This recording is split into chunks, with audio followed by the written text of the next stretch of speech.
වයස අවුරුදු 15 දින 81ක් වන වෛභව සූර්යවංශිට මුල් ලෝකයක් ඉදිරියේ වසර කිහිපයක් තිස්සේ තමන් මහන්සියෙන් උපයාගත් විශිෂ්ට ක්‍රීඩකයන් නාමයට කැල්ලක් ඇති කර ගැනීමට ගියේ මිලි තප්පරයකටත් වඩා අඩු කාලයක්.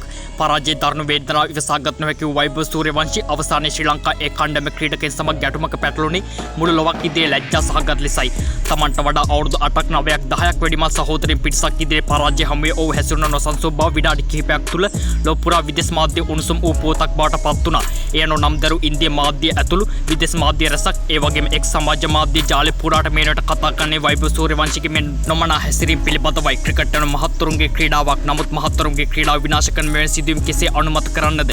ශ්‍රී ලංකාවෙන් බිහි ලෝක පූජ්‍ය ක්‍රීඩක කුමාර් සංගක්කාර නිමව් IPL තරඟාවලියේ අතරතුරදී අනාවැකියක් පළ කරමින් පැවසුවේ වෛභව සූර්යවංශි තමන්ටත් වඩා හොඳ ක්‍රීඩකයෙක් වේවියයි තමන් විශ්වාස කරන බවයි. ඒ වගේම ඉන්දියාවේ හිටපු නායක හිටපු පුහුණුකරු ප්‍රවීණ විස්තර විචාරක රවි ශාස්ත්‍රී පැවසුවේ ඉදිරියේදී පැවැත්වෙන අයර්ලන්ත T20 තරඟාවලියේදී සූර්යවංශි ජාත්‍යන්තර තරඟ වඩාම් ලබා දෙන ලෙසයි.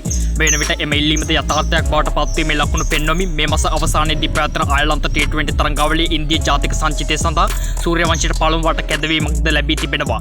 එවැනි පසුබිමක සියලු පහසුකම් සහ වයසට වඩා මිල මුදල් ලැබෙන අවස්ථාවක සූර්යවංශිගේ මේ හැසිරීම අනුමත කළ හැකිද?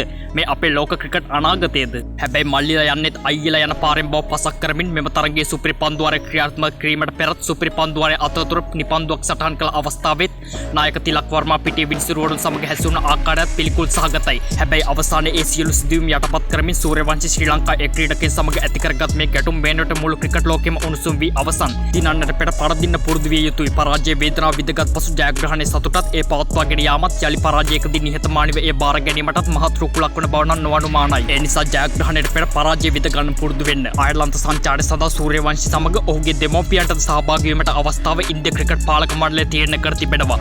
ඇත්තටම මෙවැනි ඉවසීමක් නැති ක්‍රීඩකෙක් වෙනුවෙන් ගත් එම තීරණය නම් නුවණක්කාර තීන්දුවක් බව දැන් නම් පෙනී යනවා. අපි බලා සිටිමු වෛභව සූර්යවංශි නැමැති මේ පුංචි අවුරුදු 15 දඟකාරයාගේ ක්‍රිකට් අනාගතයට කුමක් වේවිද කියා. සමහර විට මෙම සිදුවීම ඔහුගේ ජීවිතේ තවත් ඉහළට යාමට හැරවුම් ලක්ෂයක් වන්නට පුළුවන්. ඒ වගේම ක්‍රීඩා දිවිය පහළට යාමට හේතුවක් වන්නටත් පුළුවන්. මේ සිදුවීමත් සමගම සංගක්කාර මහතා ඊයේ රාත්‍රියේදී එක් සටහනක් ඔස්සේ වෛභව සූර්යවංශි තමන්ගේ අප්‍රසාදය පළ කොට ඇති බවට සීටි රහන වෙබ් අඩවියේ තොරතුරු අනාවරණය කර තිබෙනවා. එම සටහනේ මෙවන් දෙයක් ඇතුළත් අපි බලාපොරොත්තු නොවූ ක්‍රිකට් එකක් මේ වෙද්දී අපිට දැක බලා ගන්න ලැබිලා තියෙනවා. ක්‍රිකට් යන නියම මහත්මයෙක් බිහි කරන තැනක්. නමුත් ලාබාල ක්‍රීඩකෙන් මේ ආකාරයෙන් පිටියේ හැසිරීම අනුමත කරන්න බෑ. මට ලොකු බලාපොරොත්තුවක් තිබුණා සූර්යවංශි ලොවක් කතා වෙන සාර්ථක ක්‍රිකට් ක්‍රීඩකයෙකු වේවි කියා. නමුත් ඔහු අපිට පෙන්න ආකාරයේ ක්‍රීඩකයෙකු නෙවෙයි. ඔහුට අනුව ඔහු තමයි ක්‍රිකට් ලෝ විශිෂ්ටයා. නමුත් වෙන අයට ඔහුගේ එහෙම දෙයක් පෙනෙන්නේ නැහැ. වෙන රටකට ගිහින් Tamanට වඩා ලොකු වයස් පරතරයක් තියෙන ක්‍රීඩකයෙක් සමග පැටලෙන එක අනුමත කරන්න බෑ. IPL තරඟාවලියේ සූර්යවංශි ක්‍රීඩා කෙරු ආකාරය හේතුවෙන් මම එක තැනක පැවසුවා ඔහු මටත් වැඩිය සාර්ථක ක්‍රිකට් එකක් ක්‍රීඩා කරන නියම ක්‍රිකට් මහත්මයෙකු වේවි කියා. හැබැයි අද මන් කනගාටුවට පත් වෙනා මේ වගේ විනයක් නැති ලාබාල ක්‍රීඩකයෙකු ගැන මම ඒ ආකාරයේ ප්‍රකාශයක් සිදු කිරීම ගැන. යනුවෙන් එම සටහනේ ඇතුළත් බවට සීටි රහන වෙබ් අඩවියේ සඳහන් කර තිබෙනවා. ඉතින් ක්‍රිකට් රසිකයින් වන ඔබේ අදහස කුමක්ද? කමෙන්ට් කරලා යන්න.